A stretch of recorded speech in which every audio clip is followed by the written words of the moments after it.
কলকাতার ব্যস্ত রাস্তাগুলো থেকে কয়েক কদম দূরে এমন একটা জায়গা, যেখানে শহরের কোলাহল গলে যায় গোধূলির রঙে। মিলেনিয়াম পার্ক যেন এক জীবন্ত কবিতা, যেখানে প্রতিটি গাছ একটা করে ছায়া লেখে, প্রতিটি বেঞ্চ এক একটা না বলা গল্পের আশ্রয়।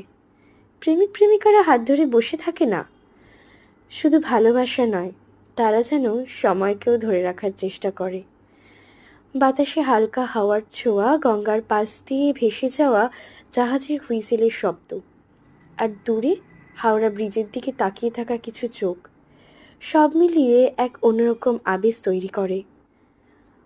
ওই যে বাচ্চাদের হাসির শব্দ, ফুস্টলের মোহনীয় গন্ধ, আর কংক্রিট বেঞ্চে বসে থাকা বৃদ্ধ একজোড়া চোখ, যার মধ্যে লুকিয়ে থাকে শতাব্দীর স্মৃতি। মিলেনিয়াম পার্ক যেন শহরের হৃদয়ে এক টুকরো নস্টালজিয়া,